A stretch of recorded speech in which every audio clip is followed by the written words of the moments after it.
Hello, my name is Jeffrey Watson, And I'm Ethan Edwards. and this is the Ridge Podcast. All right, hello everyone. Today we have on a very special guest, Mr. Roger Brooks. He's a Commonwealth Attorney for Carroll County, Virginia. Mr. Brooks, how are you? Doing well, thank you. Thanks for having me. Well, I think I can speak for both me and Ethan. We're very excited to have you on today. So what we like to do at the beginning of each podcast is kind of ask our interviewee, where did you grow up? I grew up in Allegheny County, North Carolina, in the Cherry Lane community out near Rowan Gap, but the poorer section, if you will, from Rowan Gap Estates. Where did you go to high school? Allegheny High School in Sparta, North Carolina. Were you an athlete in high school? No, I was 6 foot tall, 145 pounds. I drove school bus for 2 years. Back in the days, students could drive school buses, and I drove for 2 years. And did you start your junior year driving a school bus? That's correct. Actually, the summer before, I took some kids on field trips and such. Did you have to get a CDL for that? It wasn't a CDL, it was a bus driver's license. Okay, interesting. So is that around the time you got your driver's license? I got my driver's license in January and was driving a school bus to school starting in August full time. Wow, that's pretty cool. That probably wouldn't go over too well. It wouldn't happen today, I'm sure. So were you very academic in high school?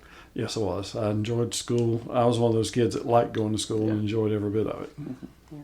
What were some of your favorite subjects? I was strong in math, did well in English.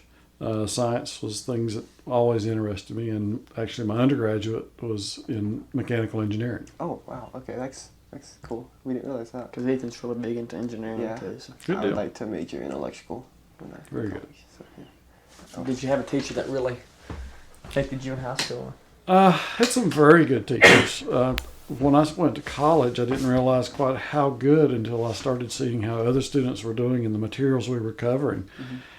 For example, chemistry in the engineering program, the first semester, the last week was new material. The rest of it stuff we covered in high school.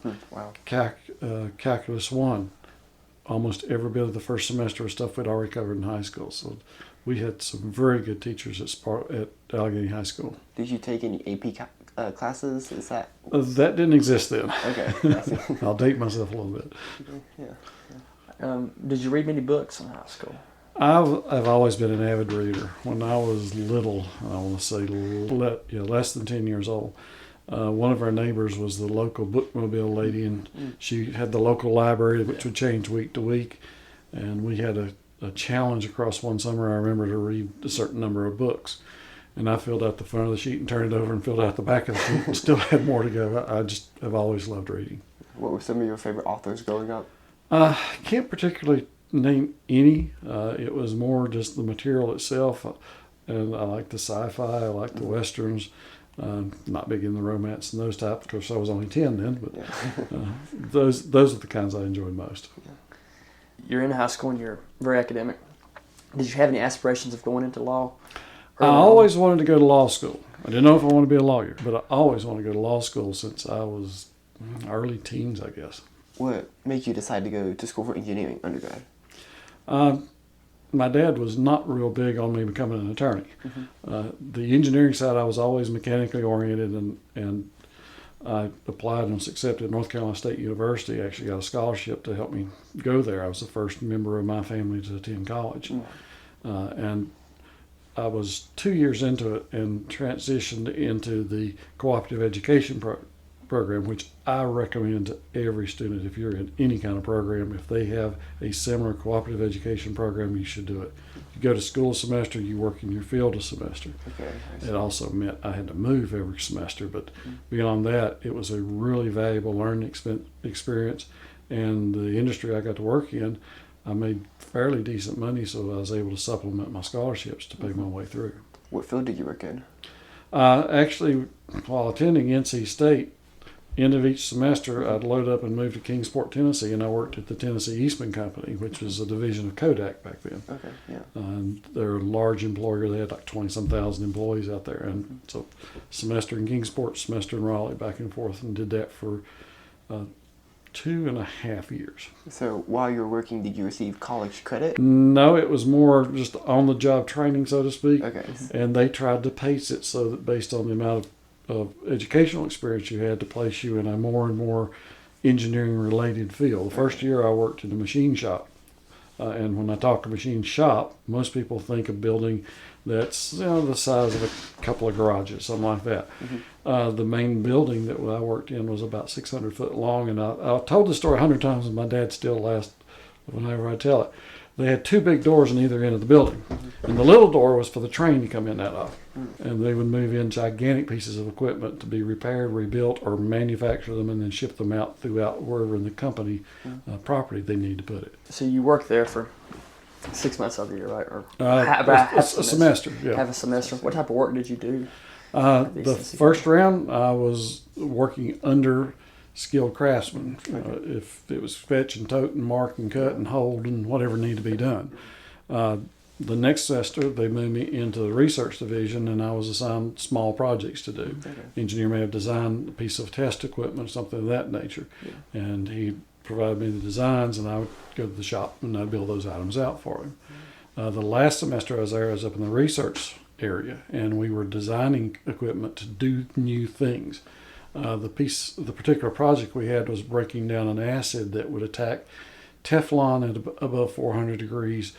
It all had to be built out of titanium because the material was so acidic. And we had a certain budget. You could have put everything on one wall, and we spent $250,000 on equipment to run that one project. And they're in blast-proof rooms. The walls are really thick. The doors slid into place, and they had plastic panels on the roof, so if it blew up. And that was to protect everybody working in the building. And it was cutting edge in terms of what the scientists were trying to do. And I was part of the support group in the engineering department that I learned more about how those types of things are done, how to work around a problem. For example, Teflon was used to seal the valves. Teflon would melt out at the temperature that what they were trying to operate at. And so we devised a different way. We put a block of metal in and used a drain valve, like it's in the bottom of a boiler. And that drain valve used a plunger that went up inside. Well, the plunger was in there in the heat. The seals were way down away from it, and we had enough temperature gradient that the seals wouldn't melt out. And so it's finding creative ways to use what you had to meet the problem you had. And it was a real intensive learning experience, and I really enjoyed the hands-on. So by participating in this Cooperative Education program, did that delay your graduation? Anyone going through the program, it takes about an extra year to graduate. Okay. Which at the moment seems like a lot, but in retrospect, it was not. I got all the experience. Yeah. I was making decent money. I mean, let me give you a comparison. When I graduated high school, I was making $2.15 an hour as a school bus driver. They started me at $6.70 an hour. And each time I came back, it was progressively higher rate of pay. Part of their perspective in their program was, you train up people, you have a chance to see how they do, and you're doing a job interview for the time you're there. And I was going to go back to work for them. And I can still remember Christmas every year, their representative would come to the campus and take all the co-op students out for Christmas dinner. And they didn't come down, and I got a call from the guy, and he said, "We're in a hiring freeze. Have you thought about graduate school?" I said, I was married by then. I said, "I don't think my wife would be real happy about another year of college. We're ready to go to work." And so I had to start looking for employment starting in January. I would love to have gone back and had it worked out. I'd probably still be working there today. So what did you do after you graduated? I worked for Duke Power Company in Charlotte, North Carolina. I worked out of their main headquarters there and worked on various projects on the Catawba Nuclear Station, the McGuire Nuclear Station up at Lake Norman, and down at the Oconee Nuclear Station near Anderson, South Carolina, near Clemson University. Wow. And what did you do at those nuclear power stations? Designing different components. When they first started me out in designing pipelines, coming in, you would be given a layout of pipe, the materials that were needed, and my job was to go through and analyze the pipe and the loads on the pipe and develop loads for hangars. My job was to figure out what the loads need to be that this particular hangar might have to carry this section of pipe. And the environment that it had to operate in. Was it going to be outside where we had to worry about cold? Was it going to be in a wind zone? Was it going to have a snow load on it? And how much sag can you stand in that pipe? How hot's it going to get? So we have to allow for the pipe to get longer and put in reroute piping to do that, and then come up with loads for the hangars. Then those calculations went over to the hangar group, and they designed the hangars that would be able to move carry the load needed and move as necessary to sustain that load. After graduating, you worked for Duke Power Company. Mm-hmm. And how long did you work there? I started there in 1983, and I left their employment in 1987. Did you leave to pursue another employment opportunity? I did. A friend of mine had worked with for a while had returned. He was originally from Knoxville, Tennessee, and he returned to Knoxville for a business opportunity there. And we stayed in touch, and he had the company he worked for had an opening, and we talked. And I ended up in Knoxville, working in that company for a while. What did you do there? We were doing various design operations for nuclear power industry. I guess it's still nuclear. Yeah, it was nuclear, but it also transitioned into chemical. So we started doing risk analysis, and I'd done risk analysis work at Duke towards the end of my stay there. And risk analysis is going through, for example, a piping system and figuring out how likely is this valve to fail, how likely is this valve to fail, how likely is the pipe to fail, what effects does human error have on the failure of a system. And numerically, we would go through and figure out what's the likelihood of a particular system or subsystem failing. From that, you build great big models, and you can literally look at the entire power plant and say, okay, if this event happens, what does this mean in terms of risk that we're going to have a systematic failure in the whole power plant? Okay, so like disaster recovery. Yes, this was driven by NRC, Nuclear Regulatory Commission requirements, and we were designing or providing analyses to show that the systems are safe to operate. Okay. And this, remember, isn't the 3 Mile Island event had occurred. We had the Russian reactor event that happened at Chernobyl, and so the eyes were on us heavily to go through and analyze systems. That same approach worked well to go over to the chemical industry, and we were providing consultations with chemical companies on how they could better make their plants safe. Did you work with chemical engineers after chemical? We worked with chemical engineers, a lot of just scientists in general that were multidisciplinary. Some of our clients were fairly small. One was a paint factory in New York, so it depended on what their particular needs were.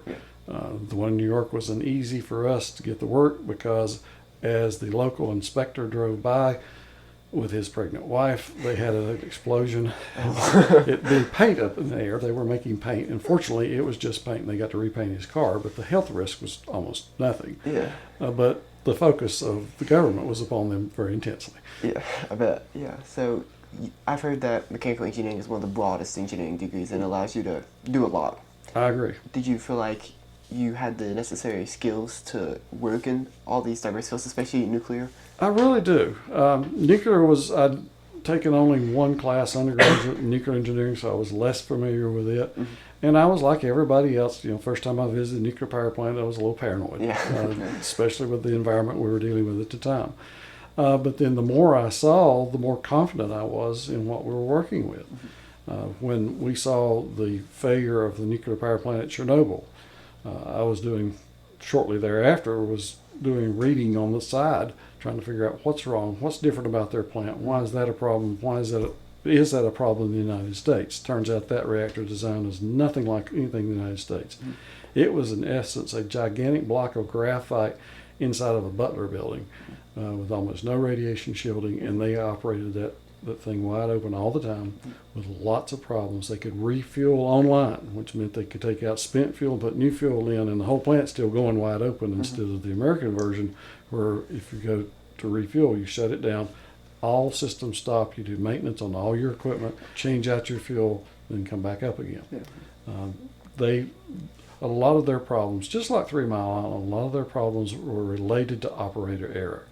Had the control room at 3 Mile Island been filled with a gas and everybody went to sleep, the equipment would have shut itself down. They only had the event because they bypassed safety systems in an effort.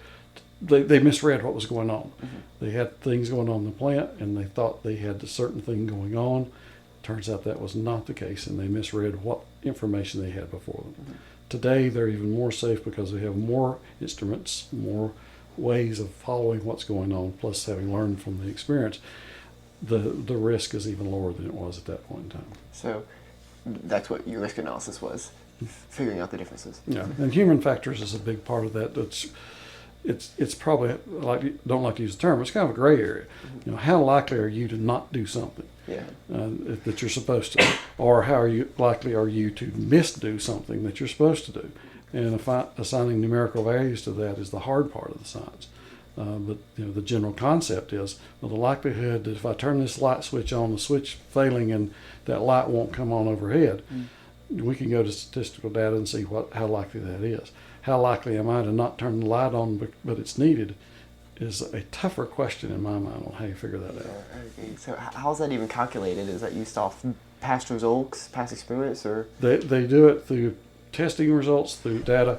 The thing about the nuclear industry in particular, but a lot of industry as a whole, they're required to maintain so much data on anything and everything that happened. If there is an event, there are voluminous reports that they have to fill out, explain what happened, go through the steps. There are simulators in nuclear power plants where you put folks in and they've got all these alarms and all these gauges and all these dials, and they have to be trained to follow the right procedures when things happen. And you need an individual working in that environment. And I was far from being anywhere near certified for that, but you need a person in that environment that can have all the bells and whistles and alarms going off. Everything obviously is going the wrong way, and look around and say, okay, this is going on, that's going on, and this is going on, and that means I need to do these things, and deciphering all that information without just panicking running out the door. Because if you've ever been in the control room when that happens, and you're not an operator, your first response is, oh my gosh, what are we going to do? And it's intimidating. And the guys that do those jobs are very skilled individuals who understand the way the systems work. And on the simulators, they run them through these. You come in and you train, okay, we're going to have an accident today. Okay, what kind? We don't know. We have an exact copy of the control room set up. We've got software set up to run a scenario for us, and we're going to make various things happen. And they know something's going to go wrong because they're there for training. But beyond that, they don't have a clue. So were computers used a lot? Not necessarily in controlling, but you mentioned the data. Was it used in logging all the information? In that era was the dawn of the computer era compared to what we see today. One of the things you do, for example, if you went over and you saw that a particular gauge showed that the temperature in this tank or in this pipeline was X, and that's not really where it's supposed to be. You know what the first instruction was? Go check it physically? No.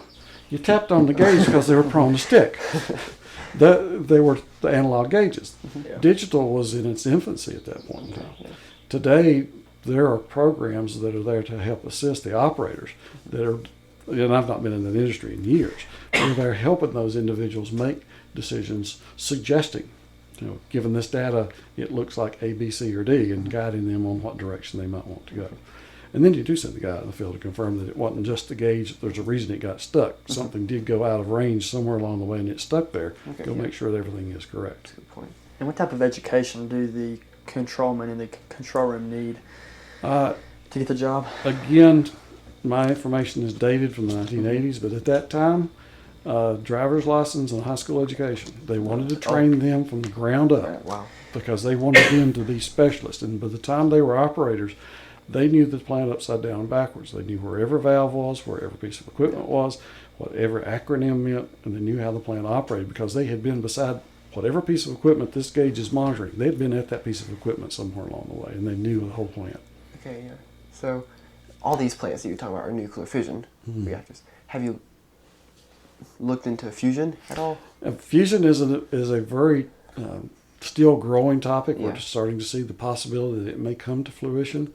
The technology is not anything new. Figuring out how to harness that technology is the hard part. And getting the energy to start it. Exactly. I tend to follow it at a distance, not as in detail as I once did, but the articles I occasionally catch up on, I am seeing that they're getting closer and closer. And it is potentially a viable technology once they get there. Was it something that was kind of in the conversation when you were working in nuclear? When I was in high school, they were talking about it, but the concepts of how to get there were well beyond anything anybody was at that juncture. Okay. This is podcaster Lex Friedman. He was our inspiration for starting the podcast. He interviewed Dennis White, who is a specialist in nuclear fusion, and I learned a lot from that episode, and I thought I'd see if you had worked on it at all. But, So these guys they have to be impressive. I'm not sure if you're familiar with the situation with the Ukrainian nuclear power station. I forget the name of it, but I think it's the largest in Europe. If I'm not mistaken. Starts with a Z, and that's as close as I can get. I can't pronounce it.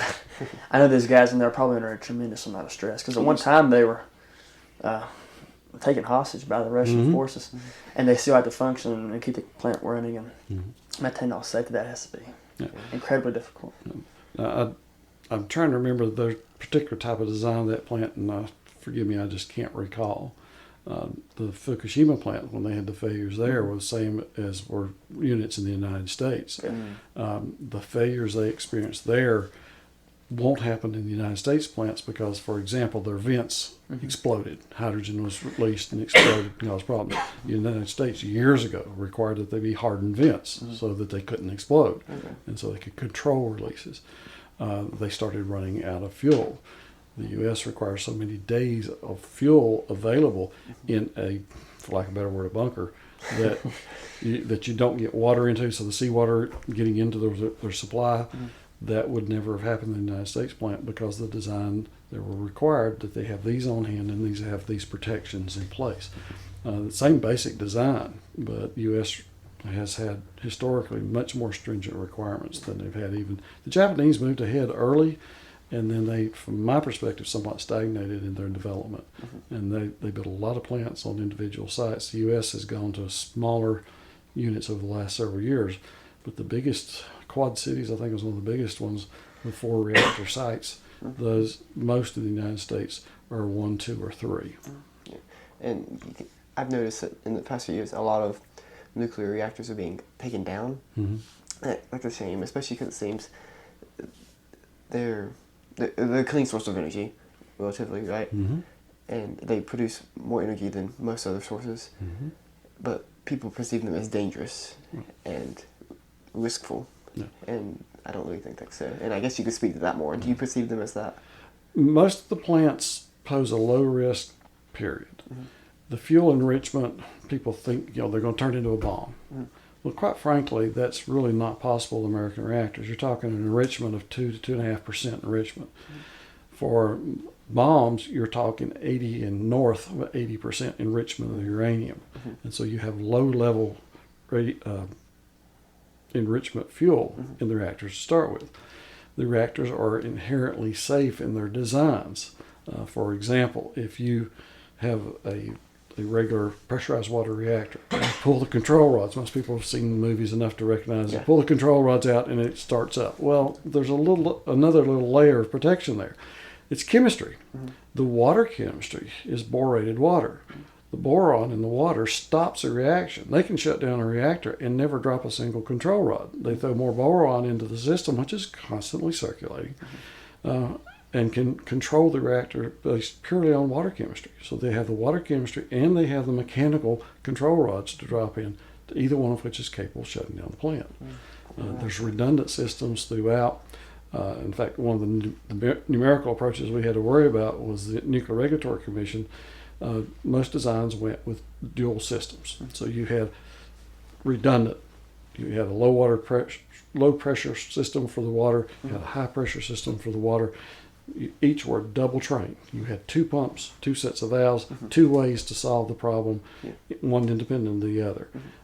That redundancy is throughout the plants. Carolina Power and Light built the, I'm trying to remember the name of the plant, built a plant that was originally going to be a 4-unit plant. And the design was that we're not just going to have 2, but we'll have a third one that these 2 plants can share. And that adds additional redundancy, additional safety features. Pretty good idea. It also allows them to pull both offline if they need to do repairs or upgrades. They got this third one that's shared with the other unit. Well, economics became what they were, and they canceled the second unit, so now they had 3. And the safety design was 1 out of 2. The NRC says, you got 3. Safety design is 2 out of 3. And changed their operating requirements to something higher than what they had. And they had simply said, we're going to put an extra system in for convenience. And they said, well, we've decided that's going to be a requirement now. And so that moving environment has been a problem for the nuclear industry as a whole. You start building under a set of design criteria, and governmental policy changed. And by the time the plant was completed, the rules had changed, and you couldn't go forward with your license without making additional changes to it. Is that something you experienced when you were working in the field? We saw some of that. That one is probably the Carolina Power and Light one is probably the single biggest one of that, because the public's response to 3 Mile Island was so tremendous. Everybody was just terrified and ran into hiding. Yeah. No new plants were ordered from the time that I left the nuclear industry until fairly recently, and they've gone to different designs now. And I worked on some of the conceptual designs on that back in the 80s. Inherently safe reactors. If you shut everything off, it shuts itself down. Smaller reactors so that they're easier to control, easier to build, and a design, build, and operate license, which is a concession ultimately from the NRC, that they realize if this industry is going to grow at all, we have to set up a set of ground rules that everybody's going to operate on, and we agree these are the operating rules you'll follow from here on out, instead of saying, well, yeah, we approve this design. You build it and you come back, well, we don't approve that for a license, we've changed the rules. And that change has now helped some locations to start looking into the option of small nuclear power plants as an alternate route for them. The Soviets used those for years for district heating. When you have the district heating units, what they were doing was they were making electricity. Well, if you get into what's known as a steam cycle, you boil the water, produces a steam, the steam spins a turbine, you condense that water back to a liquid so you can pump it, and you run it back through and do it again. Well, most plants operate out here in the middle of nowhere, and they've got various ways of dissipating that heat. Most of them, people have seen the cooling towers. It's nothing but steam going off, as all those are. It's just a giant tower to help draw the water up and remove that heat more rapidly. The Soviets, on their smaller reactors, community reactors, ran pipes out through the community, and they used that heat to heat homes, to heat businesses, warehouses, whatever you may have. I have real concerns about the units that they were bringing it from, but the use of that heat for a beneficial purpose, they were getting extra mileage out of it. And so if you have a typical power plant runs 30 to 40% efficiency, which means you're wasting 60 to 70% of the heat, they were recapturing that heat and putting it into a beneficial use. Okay. I've seen a lot of older houses with wiring in the floor that would heat the fan, I think. The electric home was a concept in the late 60s, early 70s, and they had what was called seal heat. They ran electrical wires in the ceiling, and then they put plaster over the top of that and painted it. And you turn the thermostat on the wall, and the ceiling would warm, and that warmth would drift down and heat the home. And when electricity was inexpensive, that was a neat way of heating a home. Nothing in the way, no ducts to block. You set each room the way that you want it, but it consumed a lot of electricity. Okay. So you mentioned reactors being ordered. Who ordered them? Was it power companies, the government, states? Yeah, I mean, ultimately, when I'm referring to an order, it would be like a Duke Power Company that says that they're connected with, pick your particular builder, Babcock and Wilcox, Combustion Engineering, General Electric. Who's the other one? There are several different ones that are out there in Westinghouse. They're out there with their different designs of reactors. And the power company typically says, okay, we're going to go and we want one this big, and we've decided to go with this particular design, and we're going to order this to be built. And you've got a multi-year process from the time they place an order until all these things can be built. Plus all the figuring out how do we get these humongous pieces of equipment from point A to point B to get it on site to the power plant. And so that's a slow process. They would order everything that they need. The contractor would start building those on their sites, and then they would start site work and start building out the sites, and then moving the equipment in place and going forward with the construction. And you need a larger body of water to construct the power plant beside, right? Yeah, ultimately, you had to have a source of cooling water. And so the large bodies of water that were typically used were man-made lakes, like Lake Norman. If you've ever been down there at the lower end, just near where the dam is down there, right to the side of it, is McGuire Nuclear Station. If you go over to Clemson, South Carolina, drive out in the country to the Oconee Nuclear Station, there's a lake there that was specifically built for that plant. The topography there was such that body of water also served as a hydro unit to make backup power to operate the nuclear station while you were shut down. Catawba Nuclear Station is built on the lakes in North and South Carolina near the border down there. Virtually everyone that I've ever been around has been by a larger body of water for that exact reason. You need water for operating the plant, you need water to dispose of the heat, and oftentimes that was the way the equipment was brought in, was barges. And so that provided a mechanism to get all these huge pieces of equipment there, because you're talking something that weighs hundreds of tons. Rail lines were barely adequate to move those, and they had specialized equipment to bring them in. Makes me wonder if you could put a nuclear plant on the New River or something. With the right size, yes. Yeah. So I mentioned earlier mechanical engineers being very broad.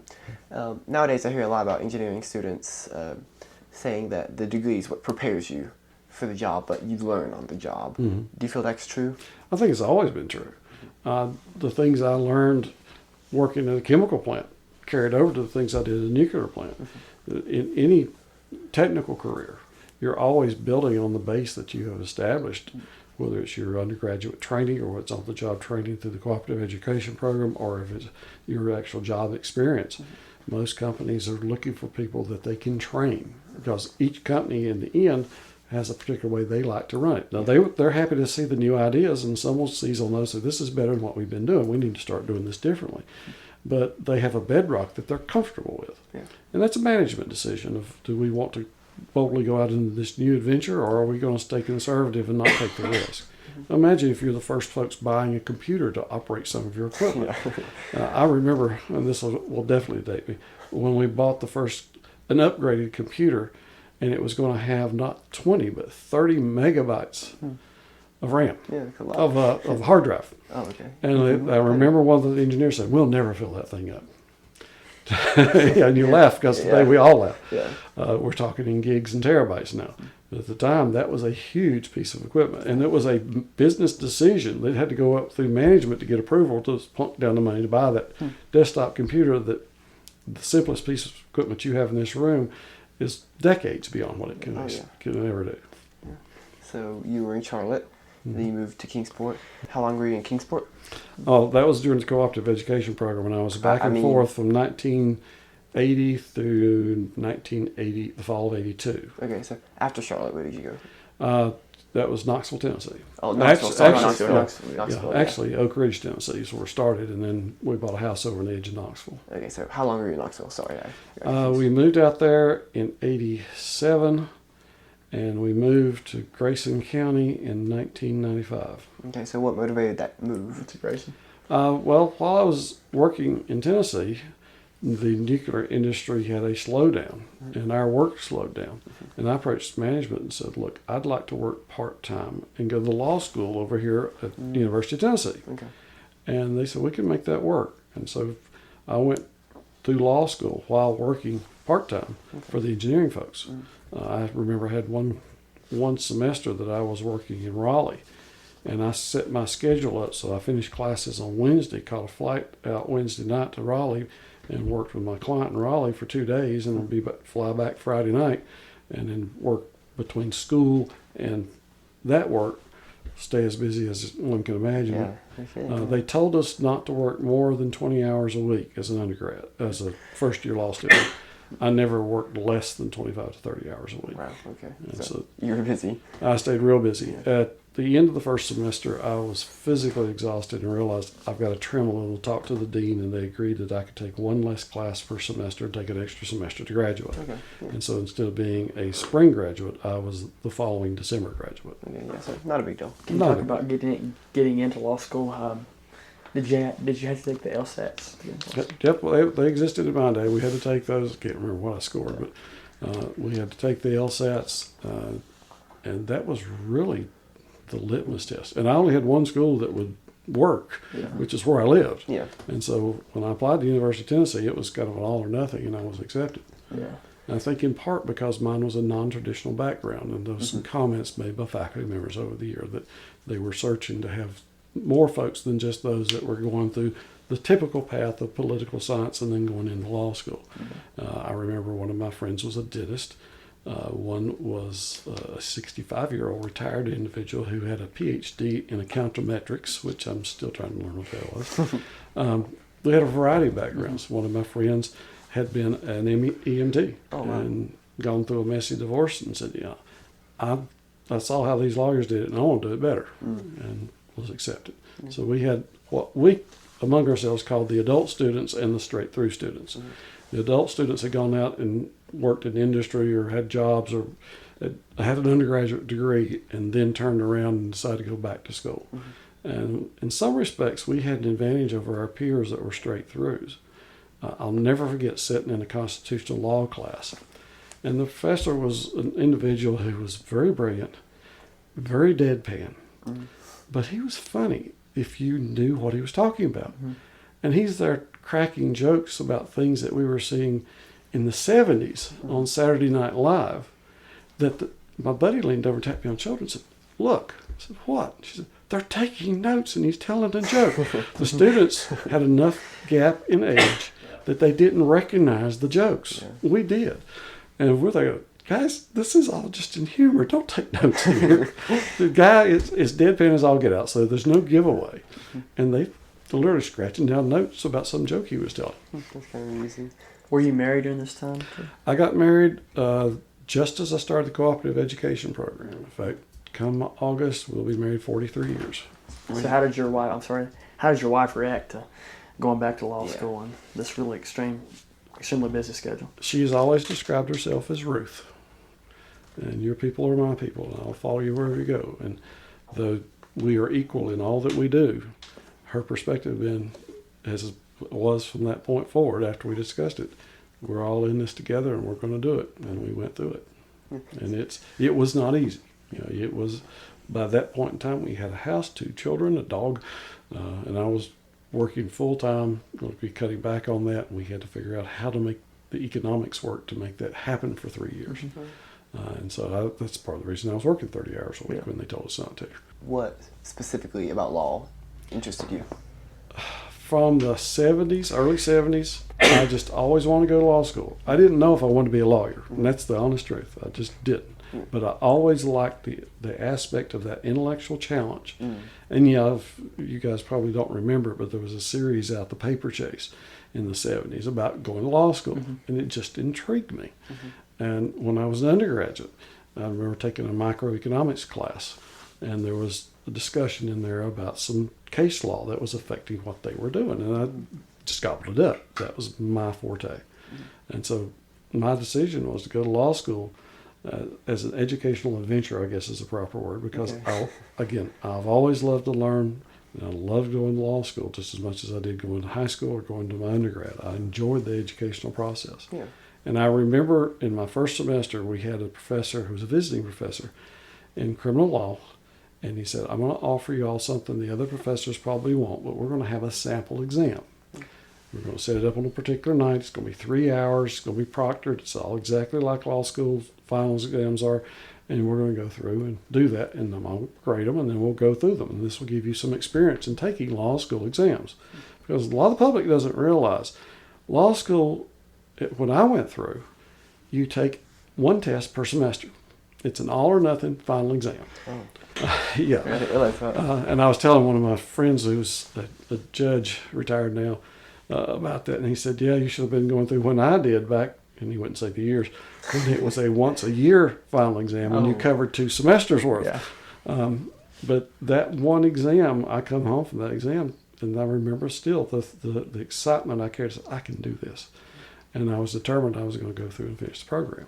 And quite frankly, when I graduated, I didn't take a traditional route either. I didn't go search out big firms. I actually went to work for a construction company that needed an attorney and needed an engineer, and I fit both bills at the same time. It was a small business, but they had particularized needs, and it was a nice fit. And so I helped run that company for a few years before moving to Grayson County. So before deciding to go to law school, did you think about exploring other engineering fields?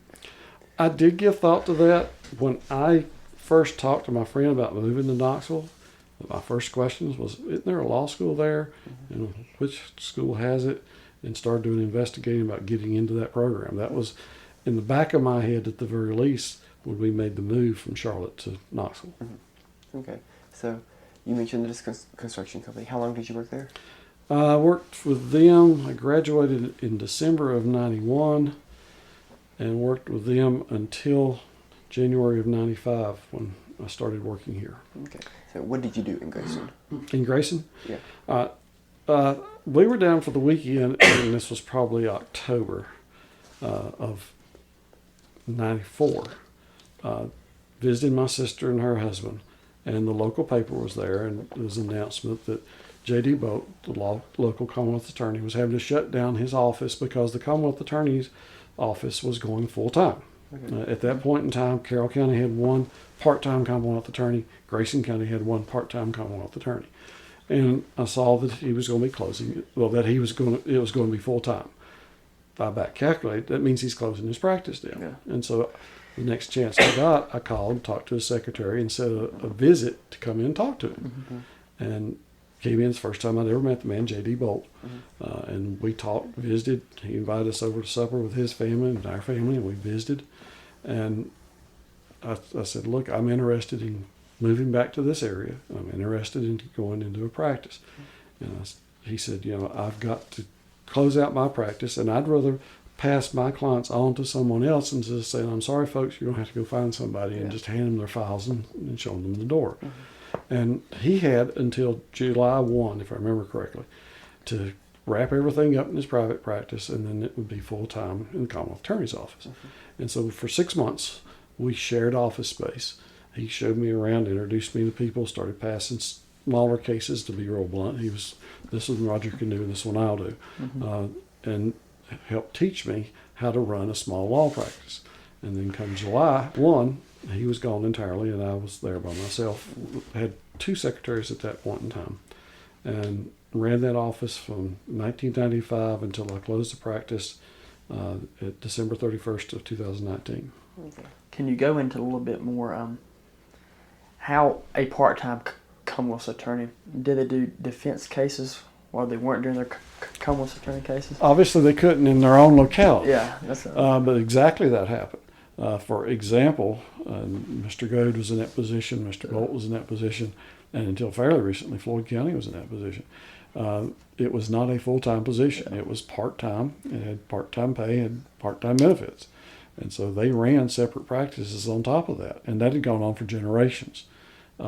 They typically would be doing matters where somebody else was prosecuting in another jurisdiction. So, for example, if you're doing prosecution in Grayson County, obviously you're blocked out there in all the courts, but you can go to Hillsville and practice in all the courts there. Mm-hmm. The real estate world was wide open because it didn't conflict with criminal practice at all.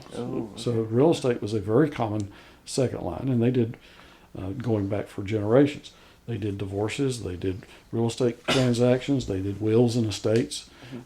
As long as they didn't have the word criminal attached, they could do any other type of practice they wanted to. Okay. Do you think being the Commonwealth attorney gave them a leg up in their defense cases too? I think it did. I've always been of the opinion that the best prosecutors have some experience as defense attorneys, and the best defense attorneys have some experience as prosecutors. You don't think of it as much, but a civil case in some respects is somewhat like prosecuting a case. You've got to hit all the buttons, make sure everything is there, present your case. Those aspects are very similar. But learning how criminal defendant goes through the process and the things that they're looking for and how you can benefit them in their representation carries over to the Commonwealth Attorney's Office. So when a defense attorney comes in, I speak their language, so to speak. When they're telling me that this is the issue with their client, he's guilty of this, but if this happens, he's going to lose his livelihood. He's not going to be able to support his family. This is a guy, for example, who wrote bad checks. Well, do we put him in jail for 5 years for the bad checks, and the victim's not going to be receiving compensation and get their money back? That part doesn't work. So you look for alternative ways of getting justice for both the victim and for society, and that the individual is punished for their conduct, and that the victim is made whole as soon as possible. Did you, when you began to work as a full-time lawyer, did you begin to miss working as an engineer? I did. I'll be real honest. I did. I've always been mechanically oriented, still am. Last night I was tearing down the brake hub on my trailer. Had to put new bearings in it. So that aspect of it I've always liked, and I still follow. And if there's anything new in the technological world, I'm following it to this very day to see how they're doing this and how did they get there. So you mentioned earlier wanting to go to law school because of the thinking, the methodological thinking that it your mind created, right? I imagine there's a similar process in engineering. Do you feel like it was similar? Engineering is taking, from my training, was taking big principles, and then from those big principles, you move them down to specialized cases. Mm-hmm. For example, if you're counting the heat loss off of a surface, a radiator, you take the big heat transfer equations, but then you throw out parts of it that might not apply. If the thing's held at a constant temperature, then the heat in equals the heat out. Mm-hmm. And so all these other components that might deal with other things really don't apply. And so you take big concepts and then narrow those down to particulars. Law, on the other hand, is like a gigantic Lego model. Mm-hmm. You're taught all these little bits of law, and then you figure out how to mix and match those pieces to get the results you need. Think of writing a contract for some transaction. I need these terms to go in here. I need to address if it's a residential sale. I'm going to need, when are we going to close? Who's going to pay the closing cost? We've got to get somebody to come in and do I've got to go do the title work. We've got to get somebody to come and inspect it. They won't have a lender involved. Okay, we're going to have title insurance, so we have to arrange for that piece to go in. Who's going to bear that cost? How long do they have to perform? What happens if they aren't able to perform? And you go through those iterations and try to develop an agreement that meets the needs of your client, that the other party is willing to say, yeah, that's agreeable and that's fair, and we'll go forward with it. And so you take the little pieces and concepts and build out what you need from it. Okay, so it is different. Yeah, one's almost exact opposite of the other in terms of how you're going. One is taking big concepts and developing, and the other's taking little pieces and developing a big picture. Yeah. We interviewed Win Williams a few months ago, and he said that a writer says 1,000 words in a sentence. Yeah. A lawyer says 1,000 words in a sentence. Do you feel that's true? There was a Mark Twain, I think it was, quote, said, if I had more time, I'd have written a shorter letter. We spend a lot of time with verbiage. I was taught in law school to get away from that. For years, there seemed to be a sense of law school becoming very verbose, flowery words, and more, the bigger the better. Yeah. There was at one time an accusation that they were paid by the word. We were taught the exact opposite, that simplicity was the path to take. Mm-hmm. You cover everything that is needful there, but you don't put in a lot of surpluses that's really not needed, and to get to the result that's actually needed. Okay. But so I've seen that.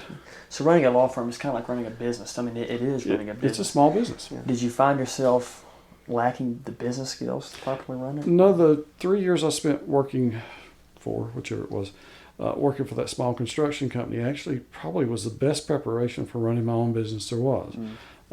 It was a small company. It was a mom and pop operation. They had several employees, but they had to deal with all the issues that any does.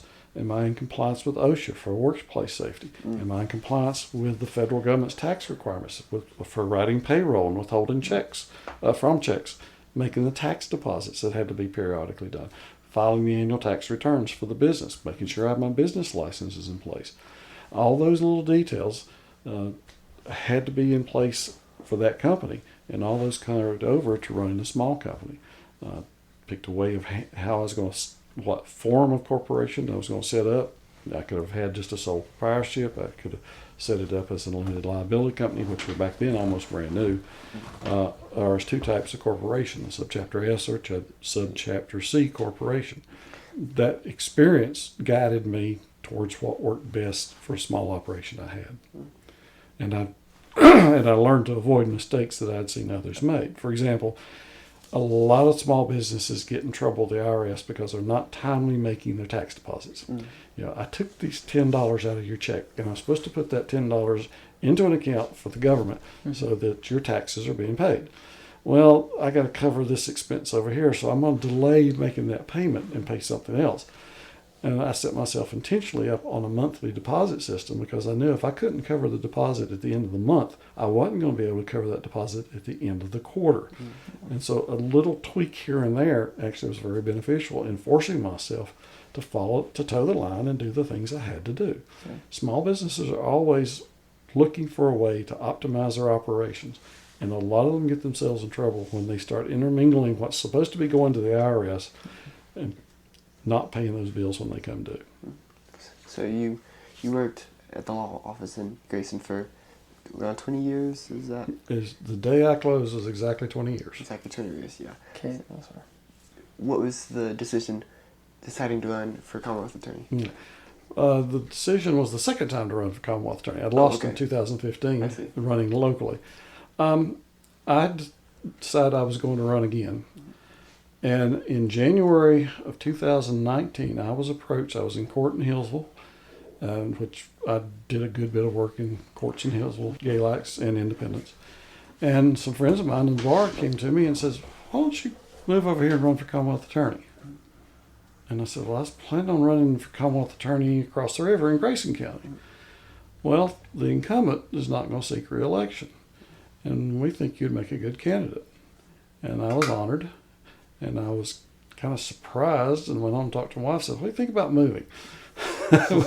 We'd lived in our house since 1997, and this was 2019, so it was a little bit of a discussion.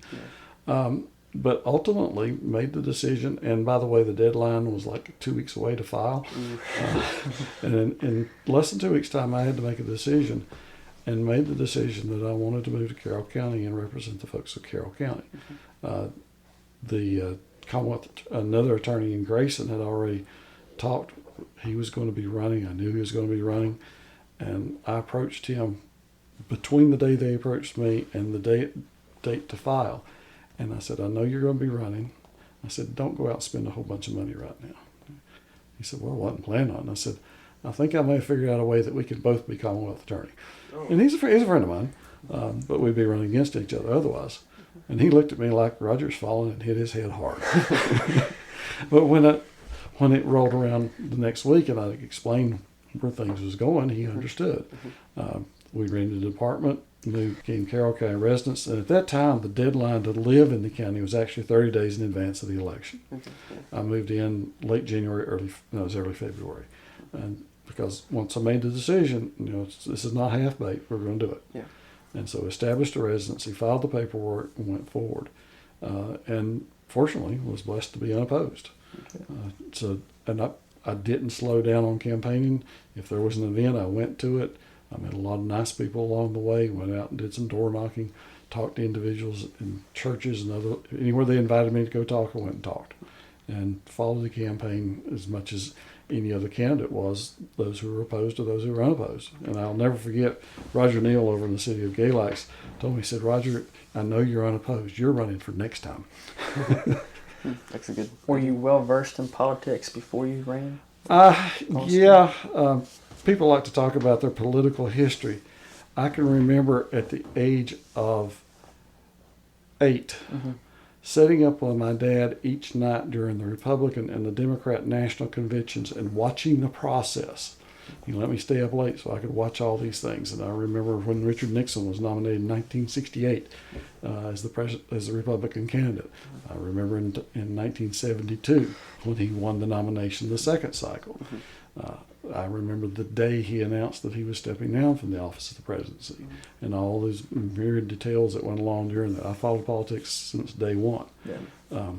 I registered to vote at the age of 18. Literally the day I was old enough to, I went in, filed out the paperwork, and filed to be able to vote, and was mad because I had to wait 2 more years before I could vote for a president. Can you talk a little bit about how soon after the decision to run for Commonwealth Attorney did you have to shut down your practice? We have 30 days past taking office to close out your practice, which means the active practice. Yeah. I had 20 years of records and files, and I had clients that needed stuff done, and so I was working. You have a dilemma. I've got to close this office the end of the year. I have to keep this office open and have groceries on my table to the end of the year, plus another month because Carroll County, or 2 weeks, Carroll County keeps you 2 weeks behind on pay. So to start work January 1 is going to be the middle of January before I got a paycheck. So I had to continue a cash flow up until I closed the office down. I started slowing down the practice in late summer. And I was like Mr. Bolt was. I didn't just want to walk away and tell folks, sorry, I called law schools. I called around for various folks and talked to a variety of people trying to get somebody to come in and take over a practice. Okay. I remember talking to a placement representative at one of the law schools saying, look, if you can send somebody here, I can train them for 6 months. This was in the middle of the summer. I can train them for 6 more months and financially help support their practice so they can take over taking care of my folks because I don't want to leave my folks stranded. Mm-hmm. in the end, no one came. The draw of coming to a small community is becoming a harder and harder sell. And I remember one recruiter said, "Oh, I've got somebody I know exactly who," and they called me back about a week later and said, "I'm sorry, he's doing something else and it's not available." But I was sincere. I really wanted to help somebody set up a practice. It was literally come in, open the door. There's been a law office. By that point in time, there'd been a law office there since 1990, and this was coming up on 2020. And Mr. Bolt before me, and then me. Everybody knew where that office was. And so it was an easy for somebody to come in and start. They were, from my perspective, hugely intimidated by the thought of coming in with no experience anywhere else and taking on law practice. But quite frankly, that's almost what I did. The work I did for the corporation was corporate-related work. It wasn't dealing with the general public on a day-to-day basis. It was meeting the needs of that company. And this was come in and get on the court appointed list and get on the guardian list and start advertising and learn how to do title work and get the insurance and everything else necessary that you can become proficient in doing real estate title work and doing real estate closings. That industry has morphed over the years. It's become harder and harder to do. And more people just have said, I'm not really wanting to take that risk on. And it's a high overhead, low cash flow system. You earn a comfortable living. Don't get me wrong on that. But as compared to a lot of the other things that you can do, real estate work takes a lot of time, takes a lot of dedication, and the margins, the profit level on each transaction is not as high as compared to doing, for example, a criminal defense or doing an adoption or doing a divorce. Yeah. So if a Commonwealth attorney wins and they have their law practice in that same county, would they be prosecuting their former clients when they take office? That runs into rules of conflict of interest, and that's something that we have to be mindful of at all times. Everyone in my office, there's 4 attorneys counting myself. Every one of us has to be mindful if a case comes up and here's Joe Schmo. And I represented Joe back 3 years ago. Is this relevant to what's going on today? Did I learn anything from that representation that might adversely affect his ability to have a fair trial? And if the answer is yes, I've got a conflict out of that. Now, as the elected, if I have a conflict, the entire office has a conflict, and we have to bring a special prosecutor in. I've had some come in to handle cases for me. In fact, I've got one I sent a request to another attorney last week saying, this is coming up. I can't do this one because, and he agreed to take that one on for me. I've gone to Floyd County. We've gone to Patrick. We've gone to Bland County, to Pulaski County, and Grayson County, prosecuting as a special prosecutor cases where there's a conflict of interest. If one of my subordinate employees, assistant Commonwealth attorneys, has a conflict, there is a mechanism in law where you build off what's called an ethical wall that says, Tom, you're out. You're going to sit on the sidelines. You can't have any input in this case. You may be aware of, follow it general if you want to, but you can't really have any input in the case, and we can't share any private information with you about it. And he sets out that transaction. So that conflict system is designed to ensure that the defendant gets a fair trial. How recent is recent? Well, it depends on what it is. If it was something, we had someone express a concern about a judge recently. The judge had been their guardian ad litem. Well, this person was in their 30s now. Guardian ad litem is an attorney appointed to represent a child in some particular matter, not as a criminal, but the child has an interest. For example, in a custody case, the guardian ad litem represents the child, and their duty is to watch out for the child's best interest in that transaction. That person serves to protect that child's interest. The judge had been a guardian ad litem for that child, and the judge has been on the bench for almost 20 years now. So to think, well, that's really not. But we have to be mindful also of the public's perception. Does the public feel like that you shouldn't be doing this case? And that's, one, harder to gauge, and two, harder to know. Does the public perceive that it was a problem that he was here hearing a case involving criminal conduct by this person as an adult that's been years and years ago? Your gut feeling is probably like mine. No, that's just too far out there. But if it was somebody that I represented in a criminal matter, and now in 2019, and now they're before the court on a probation violation on that same charge, that gets a little closer to home. He may feel like that he has a problem with it. And does the public feel like they'll have a problem with it? Am I going to treat him advantageously or disadvantageously because of it, or are they going to be fair? And the objective is that we are fair in what we're doing. Can you compare your first day in court as a defense attorney to your first day in court as a Commonwealth attorney? Boy, that's a long time ago. First day as a defense attorney, you're terrified, despite any experience you've had, you're simply terrified of the environment. We talk in court on a routine basis so that intimidation factor is not even there. But for a new attorney starting out, it is. And so you have to get over that set of nerves, so to speak, that you're doing that. As a prosecutor, it really was not as intense because I was accustomed to all the aspects of being in the courtroom, except I'm the one who's having to carry the ball on the front end. The defense attorney, you sit and wait, and the prosecution has to prove their case. If they fail, the defense attorney stands up and says, "Objection, Your Honor, I move to strike."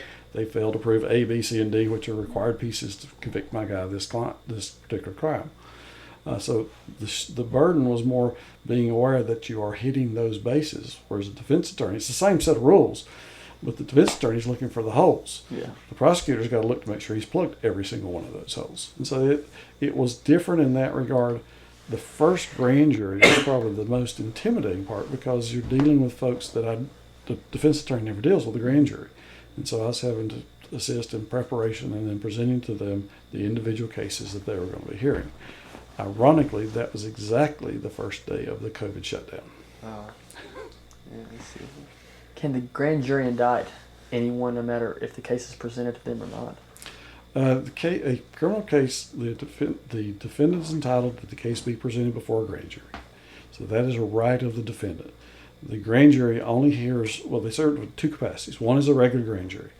We bring them the charges.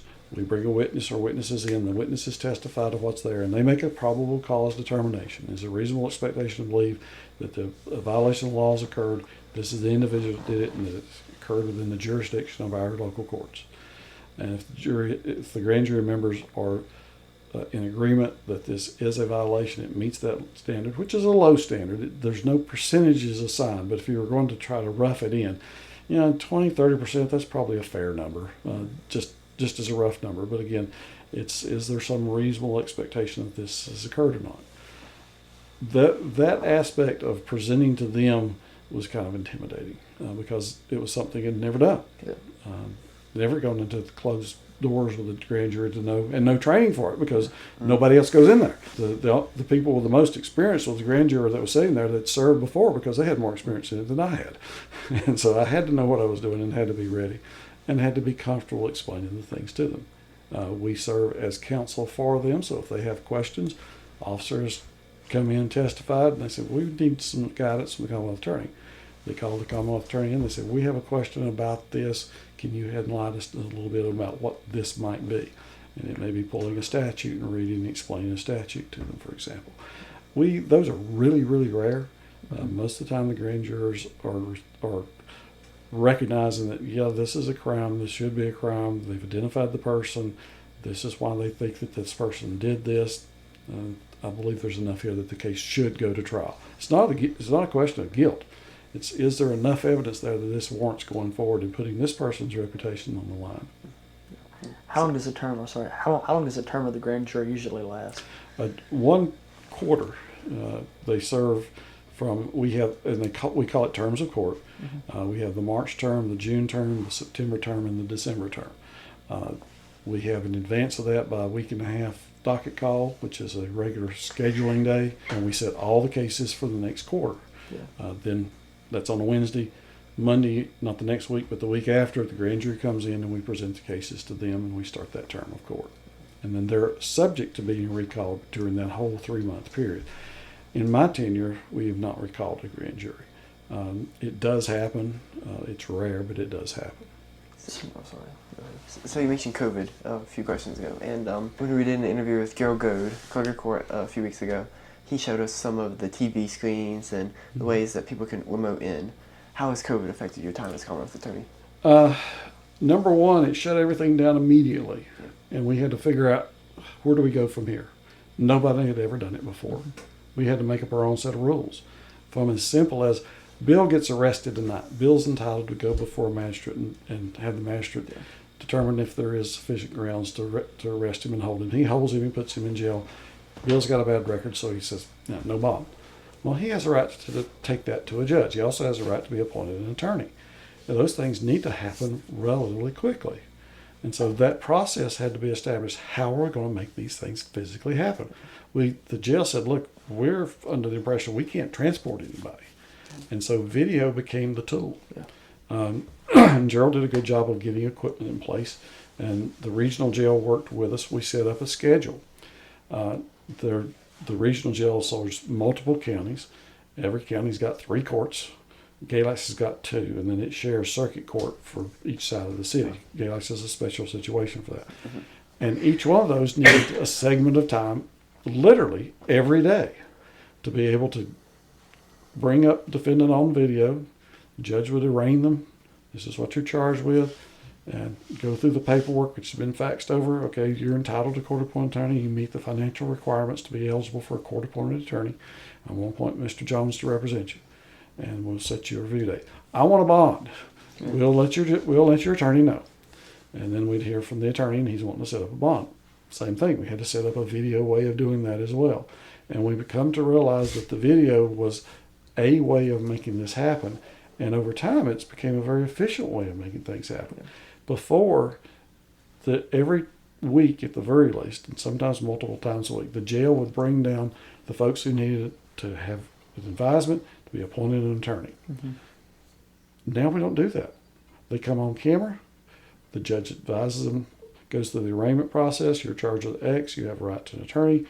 The attorney will be appointed to represent you.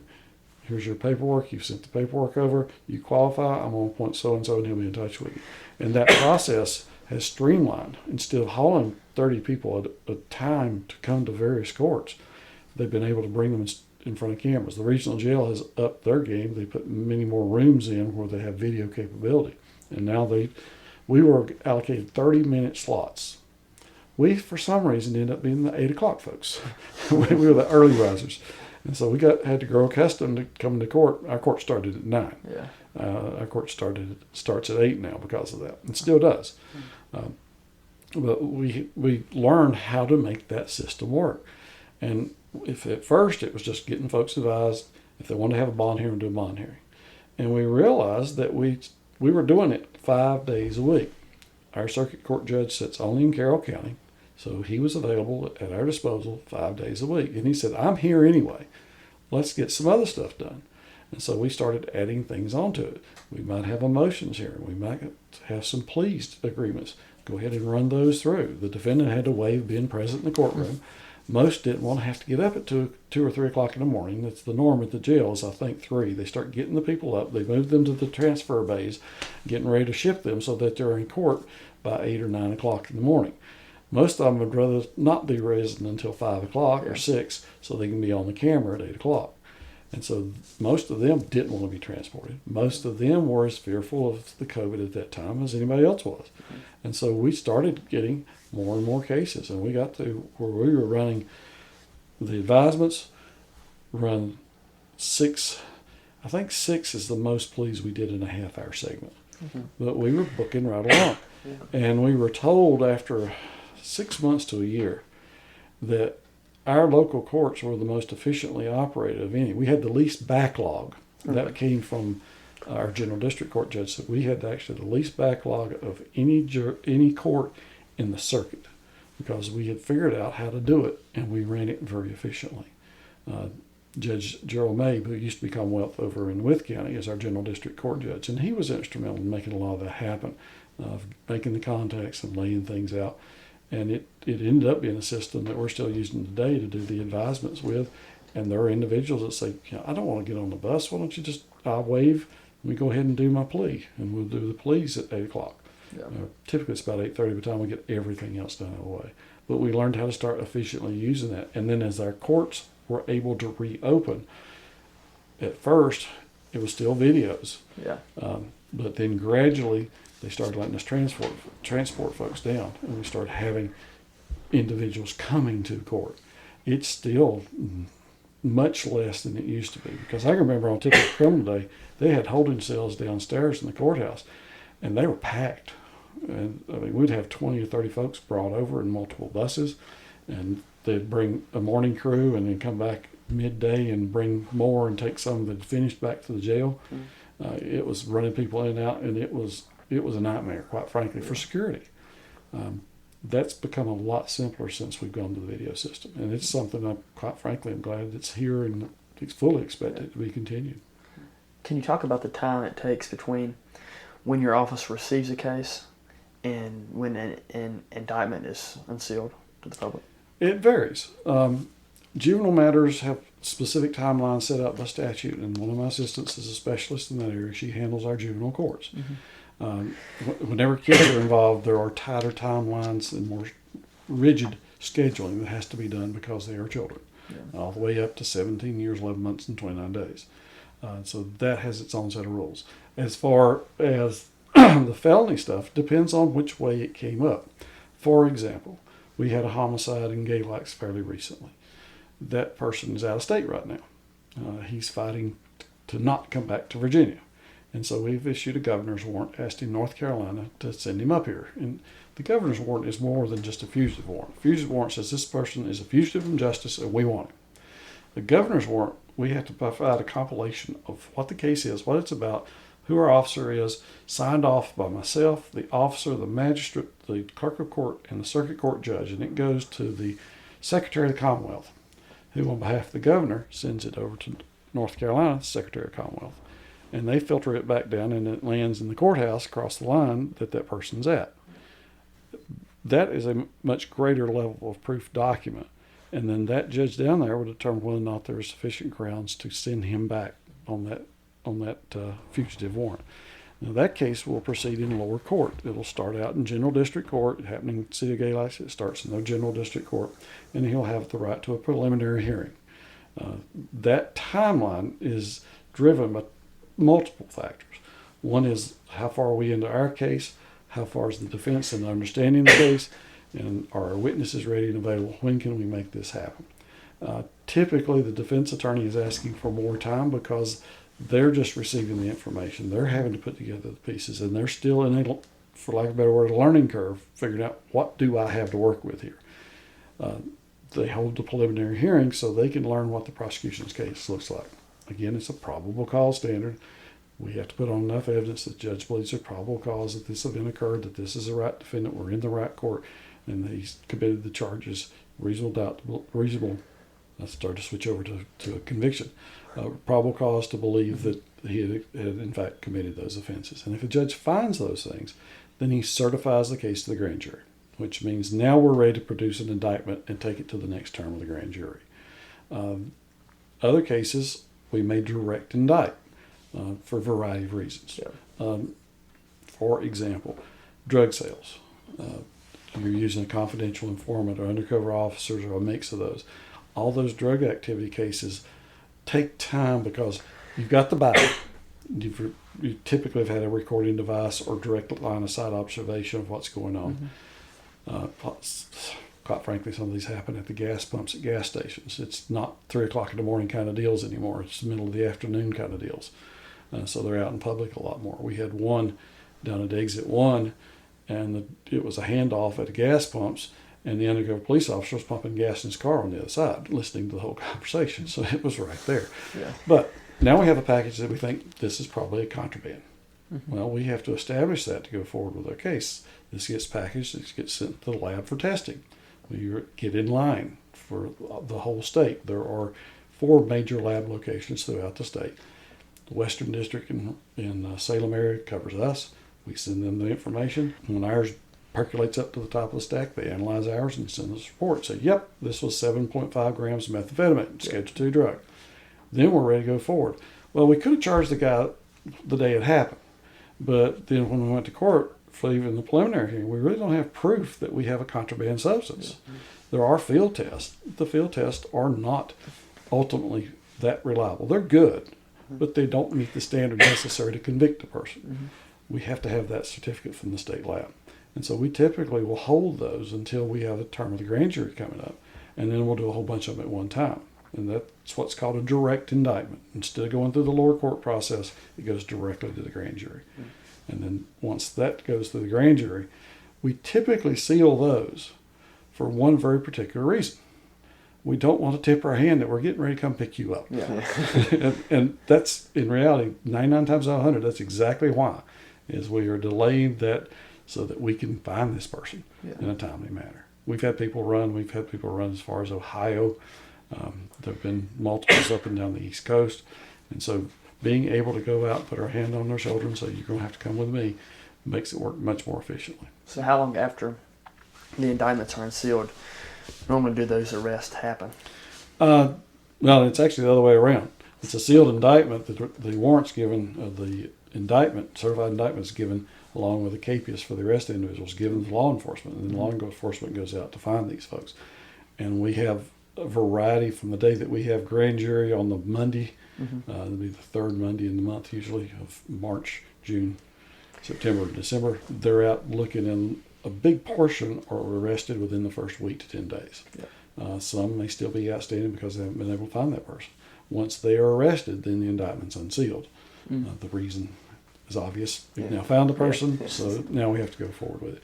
And they're arrested, may or may not be given a bond, and then they get appointed attorney and they start the process in court. You mentioned earlier representing Galax, one side of Galax, I believe the eastern side of the city. The murder case? Yeah. Yeah, it's on Callaway Street. Yeah. So, from my understanding, Galax is basically split down the middle, and you have one side, and Grayson County has the other. Why is it like that? Virginia has two categories of cities, the city of the first class and the city of the second class. It's not talking about the citizenry, it's talking about the operation of local government. Galax is a city of the second class. It does not have a circuit court to attend to its needs. It has a juvenile court that's citywide. It has a general district court that's citywide. But they rely on the counties. Cities of that nature rely on the counties to provide the circuit court portion. Which is not just prosecuting criminals cases, it's also maintaining land records. The clerk of circuit court in Carroll County, in his office are all the land records for everybody in the city of Galax that's on the Carroll County side of the city. One over in Independence has all the folks on the Grayson side. And that line is important in terms of police officers who work in the city of Galax having to remember which side of the line they're on. We have to set this on a day when folks are coming from Hillsville, or it's the day that folks are coming from Independence. It starts there. Which office do we send the paperwork to? The line can be recreated. You can go online, you can pull up a map, and there are wonderful maps that have lines on outside the city limits and don't show the line going through the city. So I literally have a copy in my office that I've kind of pinned down through. And we had a case recently. It was a suspicious death case that's still pending, and we had to figure out where it was, and it was about 100 feet on our side of the line. So Carroll County will be prosecuting that case. It happens in multiple occasions. When Mr. Bolt was Commonwealth Attorney, they had a fatality in a wreck case that happened literally at the intersection of where the courthouse is at, there where Twin County Tire is. And he had a surveyor come in and determine the point of impact, determine which county it happened in. And the impact happened, unfortunately for Mr. Bolt, on the Grayson side of the city. The vehicle coasted on into Carroll County, but the impact was there and he ended up taking the case. So you start that process of the indictments unsealed, they're arrested, they get a court-appointed attorney, or they get their own attorney, and it goes to preliminary, right? So a preliminary is when the prosecutor presents their case. Does the defense normally remain quiet and just kind of learn from the evidence? It is primarily a fact-finding mission for the defense attorney. I've had clients that fussed at me over the years. Why didn't you put me on? I said, because I don't want them to know what your story is. We are learning right now. We're in a position to gather information to benefit you in the prosecution of your case. Do they have a really good case? Do they have a weak case? How strong are their witnesses? Are the witnesses kind of hedging on the things they're saying? Is this a case I want to take to trial? Is this a case that we may have to resolve by way of a plea? It gives the defense attorney a better understanding of what the case really looks like. The client is there. Most of the clients want to testify. Most defense attorneys won't make it, and for good reason. We're learning about the case, and if the judge says, I don't find probable cause, guess what the Commonwealth Attorney can do? He say, okay, thank you. Next grand jury, he walks in the grand jury. So here's an indictment that we want you to find this person to return a true bill on for this person for that same thing. We're not precluded from doing that. And so if we fail there, we get another bite at the apple as well. And so as a defense attorney, my primary practice, it was a rare case that I would put anything on in a preliminary hearing. It was gathering information and helping, I know what I know. I want to know what you know, is the mindset going into that. So can you talk about the time commitment it takes? Because I'm sure you have many different trials you are preparing for at one time. What's like that time commitment between all those different trials? How can you keep it all? Right now, our docket, I just looked at it today, our docket has approximately 1,200 cases pending. Now, it's not 1,200 defendants. It's 1,200 cases pending. Now, that may include ones that just landed on the docket back in the March term that are fairly fresh. Most of those will take a little while to mature, for lack of a better word. The defense attorney's got to learn everything he can. He's got to figure out who his witnesses are. He's got to figure out the strength and weaknesses of his case. And typically, the defense attorney will be coming to one of the prosecutors and saying, okay, I want to talk about the Jones case. And Mr. Jones is alleged to do A, B, C, and D. And we think you got a pretty decent case on A, but B and C are real, they're weak cases. You may not have enough evidence to get there. And a good prosecutor and a good defense attorney will look at a case fairly. What can I prove? Not what I think. It's not what I know. It's what I can prove is the ultimate deciding factor of are we going forward or not. And so I'm going to say, well, I'll tell you what. In exchange for dropping this charge that I may not be able to prove, I'm willing to offer this on this other charge. And we work out an agreement based upon the strengths and weaknesses of the respective case. Others may have a different tact entirely. Drug cases, first offender. I don't know if you're familiar, but Virginia has a first offender program for someone who's charged with a first offense possession of a controlled substance, a Schedule 1 or 2 case. It's a Class 5 felony otherwise, but if they go through the first offender program and successfully complete that program, Virginia has set up the law that allows them to avoid that prosecution, and upon successfully completing that program, that charge is dismissed against them. Mm-hmm. And so if I have a first offender case, the defense attorney really doesn't have to come and ask. I'm sending him an offer saying, hey, I've checked, your client's has almost no record or has no record. This is their first offense. There's nothing aggravating about this case. I'm amenable for them to go through the first offender program and see if they can maintain not having a felony conviction, because that's going to be something that's for life. It's going to be something that impairs their ability to find gainful employment for the rest of their life. It is a big to-do. And so we don't want to go forward with that case unless we have a strong case and we have a case that we feel like warrants going forward with. First offender program is a good alternative, that the individual has to do certain things. And the statute sets up, they have to do so many hours of community service, they have to be drug and alcohol free, they have to meet with a probation officer, they have to be subject to drug screenings. And quite frankly, all those except for meeting with a probation officer is the same things that you and I as Joe citizens have to do every day. But they are being monitored, and they're given an opportunity to prove that they can come back from this mistake and get themselves back square with the law and walk away without being convicted. Yeah, and there's also the Virginia Exile. That was a program that went after the more serious offenders. That goes back when Mr. Lyons became Commonwealth. If I remember correctly, that's about when that program came into being. Can you tell us a bit more about that? It's not used that much anymore because they have changed so many of the laws. In 2021, we had a sweeping change in the legislature. We went from a fairly conservative legislature to, from my perspective, a fairly liberal legislature, and they changed rules across the board. For example, something as simple as vehicle issues on the highway. They changed the law that moved a lot of what was called primary offenses, something a police officer could stop you for, to secondary offenses. I can charge you with this if I pulled you over for some other primary offense. Burned out taillight used to be a primary offense. Officer can pull you over, he writes you a ticket, he smells the odor of marijuana emitting from the vehicle. That gives him probable cause to search the vehicle. He finds marijuana and typically other drugs as well, and make charges there. They took that away. That burned out taillight gets to drive on down the road and you can't stop him. Now, if he's driving 80 miles an hour, he can stop him for speeding, and he can cite him for both of those and then go on down the way.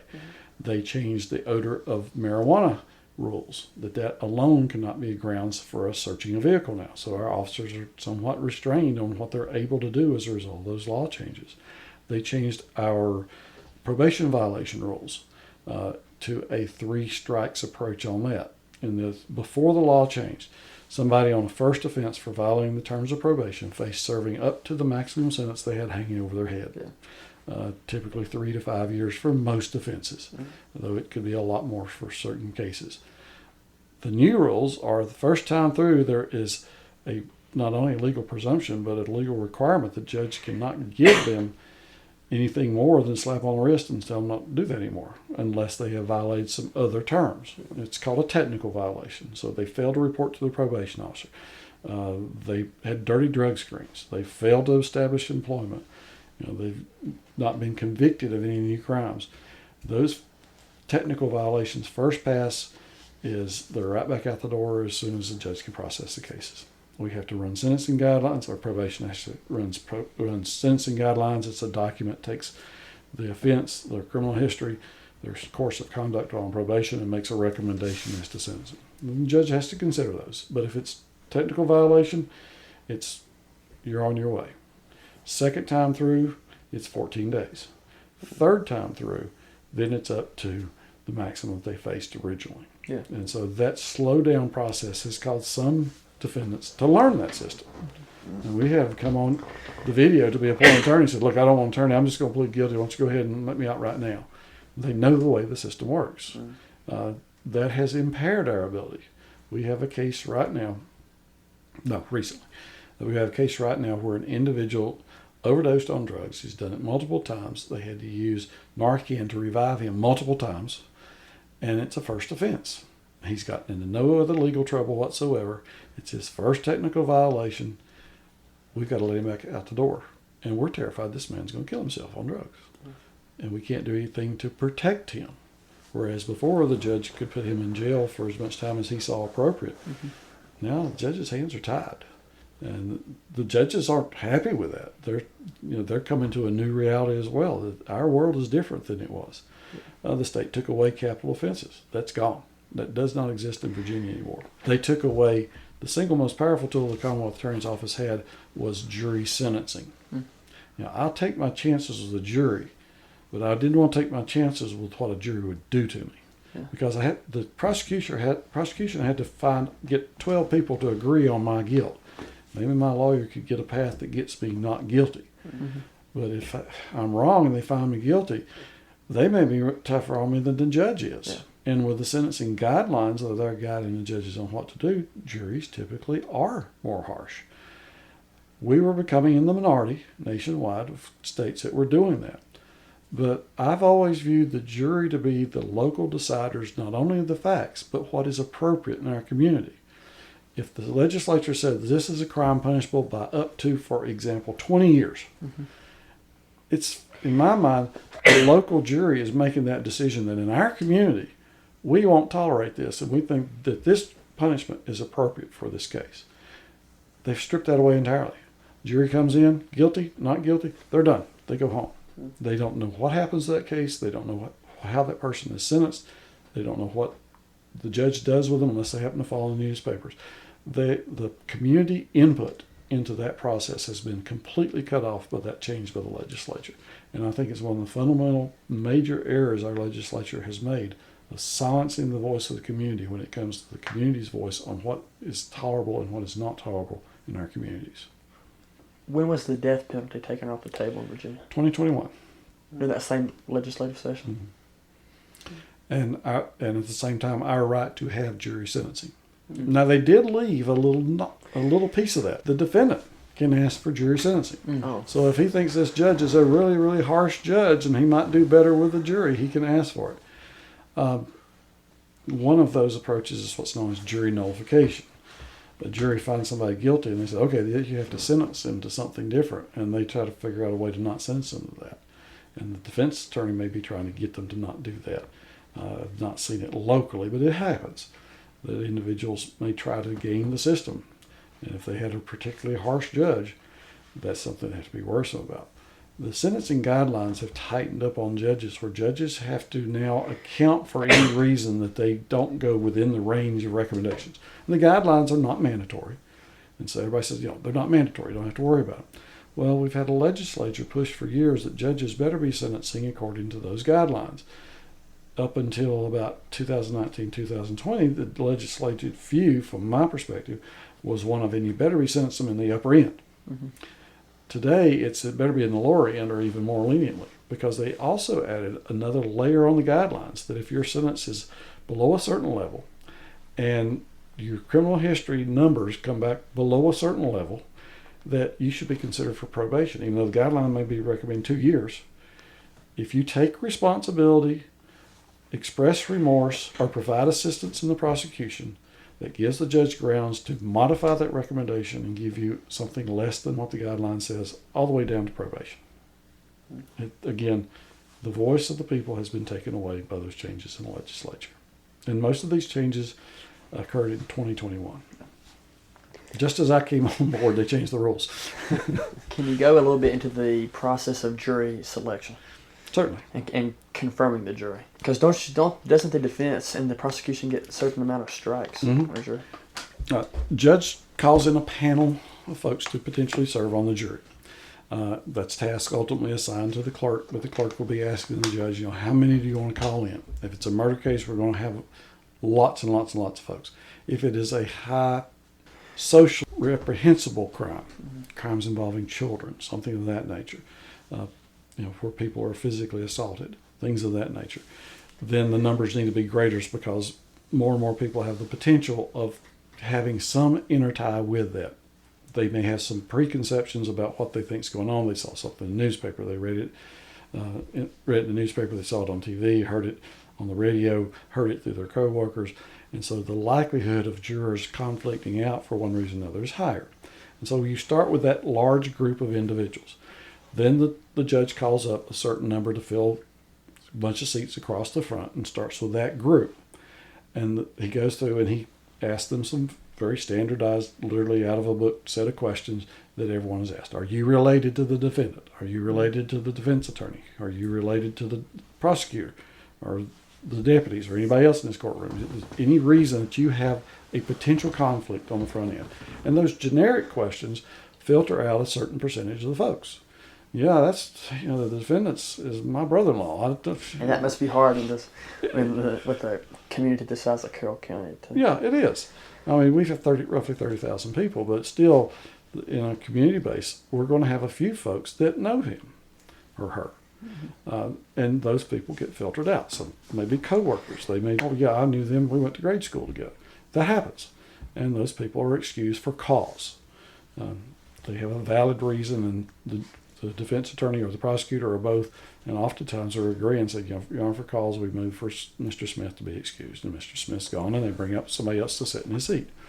And we repeat that process until we get a group of folks. Still, we have a group of 20 that are qualified jurors. We can't find any reason that they can't fairly go forward and serve and make a judgment based upon the facts and the evidence. And the law is explained to them by the court. That group of 20 then, each side gets 4 strikes to get us down to 12. The prosecution gets 1, defense gets 1, and we zigzag back and forth. We go through a rigorous process as much as possible. I mean, it's not like, what was the guy on TV? Bull. There was a TV series called Bull, where he was a juror expert. His job was to go in and help identify which jurors you want, which ones you don't. And there are real life businesses out there that do that. There's none in existence in Carroll County, to my knowledge. But we're all attempting to get as much information as we can about the individual jurors to determine, will they fairly serve on this jury? And quite frankly, there is also the added incentives. We think this person might be in our camp. He would be favorable to our position. In the end, that zigzagging process narrows us down to 12 qualified jurors that are then ready to go forward and serve. If it's a big case that may go multiple days, the judge has discretion to add an extra juror, and that person sits through the whole process. And then when the jury's ready to go out the end and deliberate, they literally pull a number out of a hat. All right, juror number 7, you are excused. But don't talk to anybody about it, because if something happens, we might have to call you back. And they're free to go with a caveat. And the jury goes in the jury room after they're properly instructed and goes forward with their deliberations. It's the first one I ever did is like, I got to sheet of paper and I got all these names on it, and I don't know any of these people, and I talk to everybody I know, and you don't want this guy because he really hates drug dealers, or he really hates somebody that stole a car, whatever it might be. I don't want that guy, so he's going to be one of my strikes at the end. If I can get rid of him for cause on the front end, I don't waste one of my strikes. And so you look for cause first on either side, but then when that is all ran out, then you're down to those strikes and you make a decision. Which way do I think these folks will go? Who do I want? Who do I not want? And most of the time, because you're only getting rid of 4, it's who do I not want? I know one prosecutor who routinely, if he had a strike available, he let the youngest person on the panel go. He always did. And there's just, if there's no other basis there, I think the older people are going to be closer to towing the line on the law than the younger person would. And so that's your call. So once a trial starts and the jury goes back for deliberations, how long until you start to get nervous that they've been, about 3 weeks before. But to be fair to your question, when the jury's deliberating, by that point, you have done everything you can do, and you're more in a state of we're just waiting to see.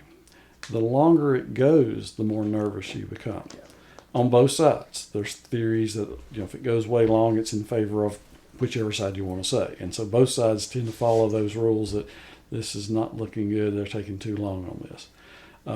We had a couple of cases where the jurors were only out 20 minutes. They barely had time to go in, pick a form, and go through the process, fill out the paperwork, and we're ready to come back in.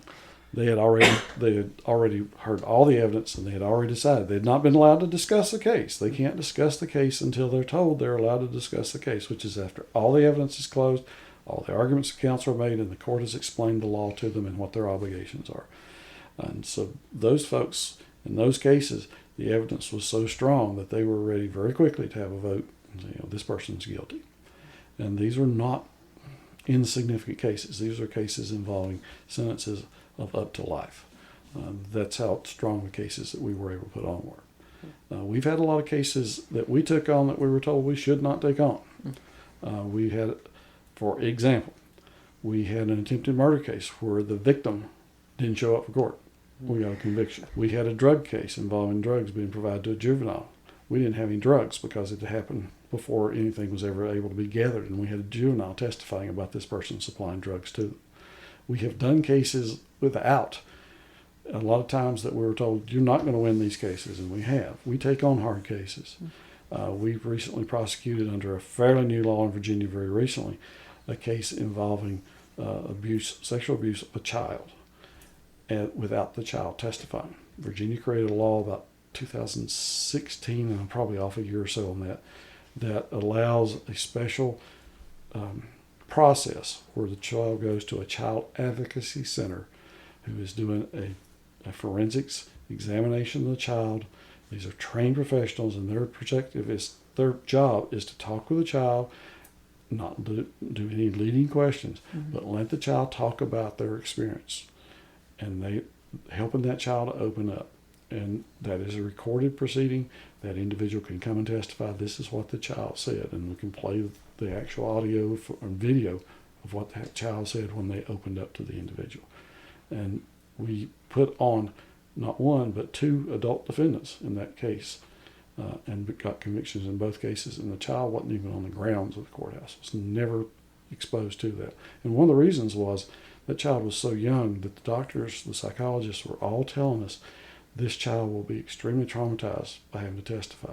And we were literally at the point of having to either try the case without the child or not go forward with the case. And the jurors in both those cases, less than half hour's time, found them guilty. Yeah. And we were told, you're not going to win this case. We take on hard cases when we have to. So, you're running for re-election this year for Commonwealth Attorney? Guilty. When you originally ran a few years ago in 2019, is that something you considered running again after your first term? Oh, yeah. I am, when elected, I think I was the oldest Commonwealth Attorney in Carroll County in more than 50 years. Most started a lot sooner than I did. But I also realized that I need to reach a certain age to be eligible for Social Security, among other things. And it was my desire to run not less than 2 terms, and if my health allows, I'd like to serve 3. There's probably somebody out there who wants to run against me but doesn't want to, that says, why don't you go ahead and quit now? But the reality is, as long as I am physically able and as long as I am mentally able to do the job, I enjoy the job. It is challenging. It's also very enjoyable. Yeah. And I work in a group environment. We've got some really good folks, and we work well together. Most of our big cases are not one or two attorneys handling that case. You've seen a couple of press releases from us over the years, and those big cases, every single attorney and every single staff member in our office, there's 4 attorneys, 2 staff persons, and the victim witness coordinator shares office space with us. Every single person is involved in those cases. Mm-hmm. May not be frontline, may not be the one prosecuting the case, but there's been research done, there's been recommendations done. There's sessions where we sit down and go over the evidence and try to figure out, what am I missing here? Mm-hmm. Somebody play the defense attorney and go through and figure out what's missing, what pieces, what holes can I jab into your case to make it fall apart? Yeah. And we try to figure those out in advance and do well with them. It's a really good group to work with, and we get along, quite frankly, really well together. It's a good place to work. And I'm hiring, so I need 2 more lawyers if we can find them. Oh, hire us now. One question I did want to ask, how often does a defense attorney try to move the location of the trial, especially with high-profile cases? In our area, it's been really, really rare. The question is legitimately raised in cases where the facts warrant it, but it depends ultimately on the prejudice to the defendant. Is the defendant able to get a fair trial? Mm-hmm. And a judge has to make that call in the end, but it's based upon the information that the defense attorney and the prosecution presents to the court of why this location cannot enable a fair trial. And most judges will tell you that before they will entertain a motion of that nature, they're going to attempt to set a jury. They'll bring the jury in, they'll go through the process, and if they can successfully seat a jury that says, I saw it on the news but didn't pay attention to it, or I don't watch the news and I didn't even know it happened, I don't have any fight in this one. These folks are being asked under oath to tell us about their lives. And if the judge feels like that this jury is a fair juror, each individual is a fair juror that can do the job, he's not inclined to move it to another location. It's a lot of work to move a case. You've got to literally move the file, move all the court personnel to a different courthouse that's handling that matter, possibly a different judge hearing it. My office has to pack up and go over and hold court there in a different environment. The defense attorney is also typically out of his local environment as well. Mm-hmm. And so relocating a jury trial is a major undertaking. And quite frankly, I don't recall a single case in my term of practice going back to the 90s. I don't remember a single case. I'm sure there probably is 1 or 2 that I just don't know about them, mm-hmm. but it's a rarity in this area. As we're wrapping up, we have a few questions that we ask every guest. Luke? I'd like to ask 2 questions. What is your advice for law school students to be successful in law school? Don't be afraid to be wrong. That's the very first one. Law professors, particularly first year, their job is to beat you down. Their job is to belittle you, to make you uncomfortable. And the reason is actually quite simple if you think about it. You're going to go before a variety of judges. Some are going to be judges that are just the nicest people in the world and everything goes smoothly. And others will be folks that's not their personality and they're going to be the most difficult people in the world to deal with. And you as a professional have to be able to do a professional job regardless of what that environment is. A piece of that helps to build your self-confidence. I got through that class. He put me through the ringer and I succeeded out the other side. Mm-hmm.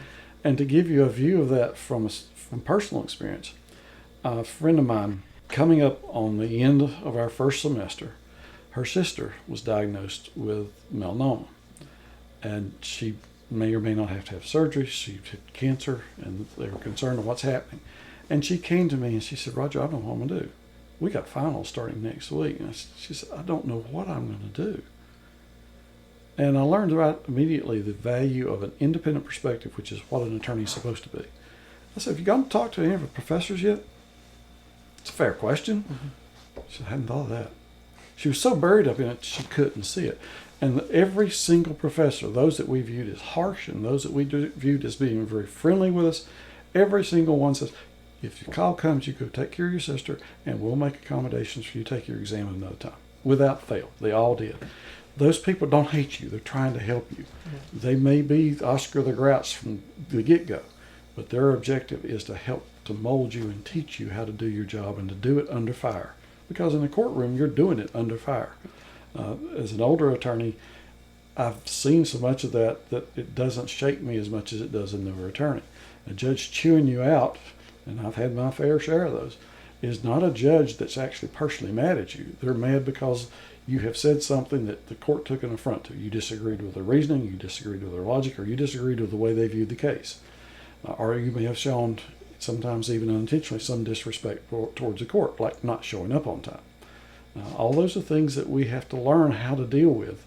Deal with it professionally, maintain composure, and go on. One of my aspects of developing myself professionally is to weather a storm, not let that storm tear you up. It's easy to say, but sometimes it's really hard to do when it's happening right around you. Yeah. So I have a similar question. What advice do you have to people getting through engineering school? Because that can be pretty rigorous too. My sister's boys are, 14 years younger than me. And when they were getting ready to go into high school, or they were in high school, they were a couple of years out from going to college. She said, what do they need to prepare to go to college?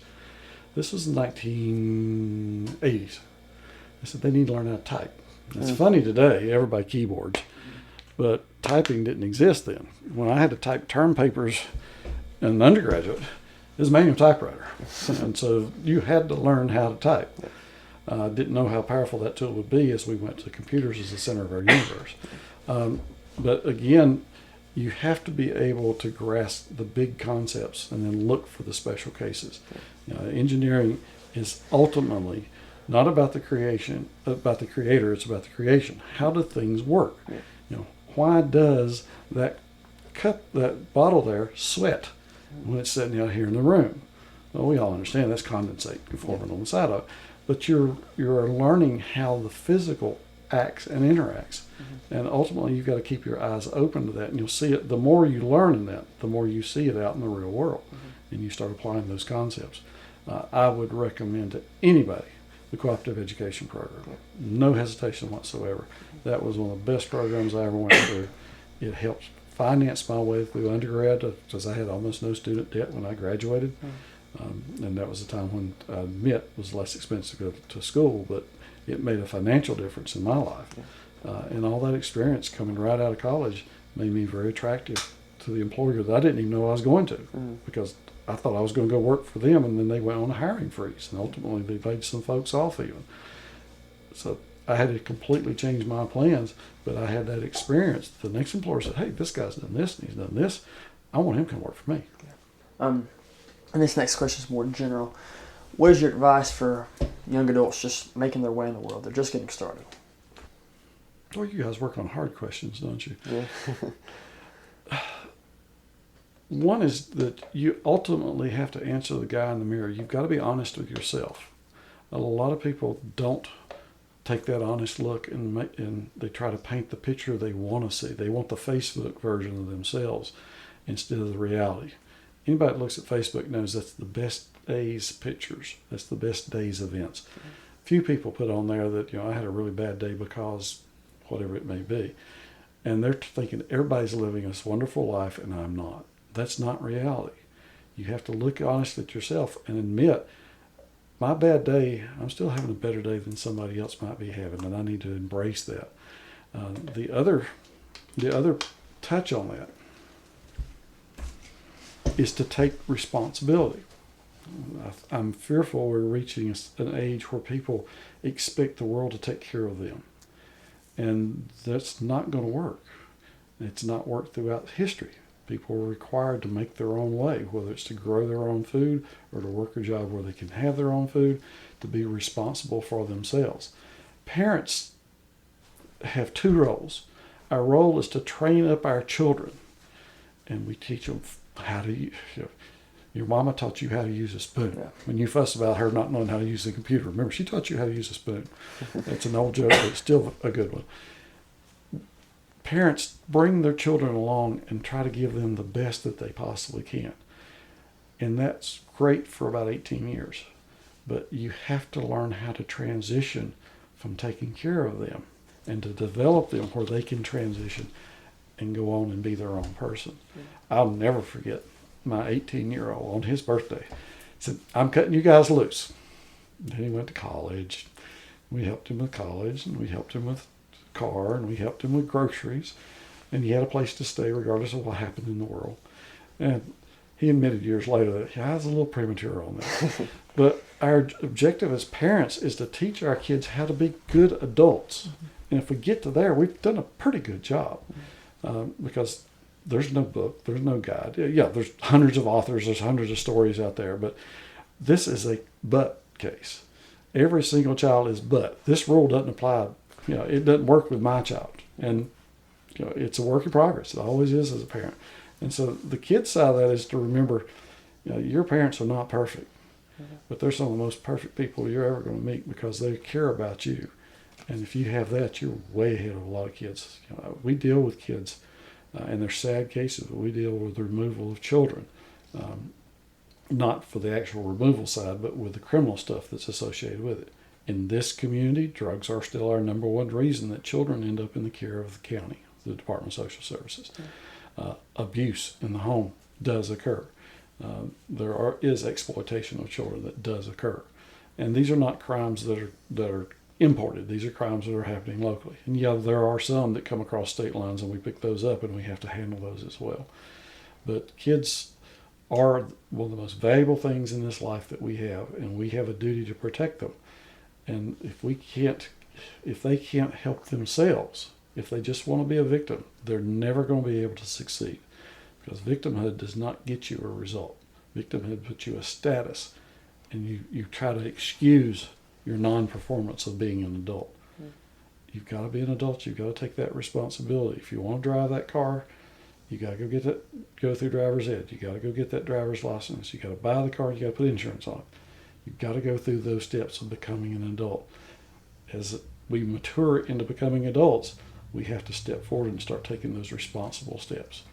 Most kids are blessed to not have to do that immediately. They do have a transition. But heck, I was raised in a good family. I was working before I had a driver's license. As soon as I got a driver's license, I went to work in the summers after school, whenever I got a chance, drove a school bus, all these things to make my own way. Were my parents able to help me? They could some. They were limited. We were farmers, so they did what they could. But we worked at attaining the things we wanted. And the surprising thing to this very day is my parents never really obviously did that, but they instilled in us a desire to go forward. And I think that's the real key as a parent, is figure out how you instill in your child, one, the discipline to be a good person, the discipline to go forward and follow the things that's necessary to get to where they want to go. I couldn't have become an engineer if I didn't go to an engineering program. I couldn't have become an attorney if I didn't go to law school. They were both rough. They both took a lot of time and a lot of effort. Many a late night studying whatever mundane topic that you want to name, we did. But all that collectively is what it took for me to get there. And kids have to understand that, the win the lottery and I'm set for life cases are not commonplace. You've got to pick it up and go forward on your own. I'm not saying you don't have support. I'm not saying you don't ask for help. But you have to take a load of responsibility on your own shoulder if you're going to succeed. And our last one is, what is the meaning of life to you? Meaning of life to me. Life is a journey, and I know this is probably a pun, but to me, life is a journey for me to get myself to where I've done everything God wants me to do. I truly believe that we each are put here with purpose or purposes, and that God has for every single one of us, and He will get me eventually to the point that He says, okay, you're ready. I'm not ready for prime time yet because I'm still here. And so this life is teaching me how I can trust Him more. Well, Mr. Brooks, I think we have really appreciated you coming on today. It's been an honor. It's been fun. We've learned a lot. We have learned a lot. Thank you, gentlemen. My name is Jeffrey Watson. And I'm Ethan Edwigs. And this is the Ridge Podcast. You can find us on Spotify, Apple Podcasts, Pandora, iHeartRadio, YouTube, Instagram, and as well as your favorite podcasting app. Our email is theurigspodcast@gmail.com, and our website is theurigspodcast.com. If you have any questions, please feel free to reach out. Thank you.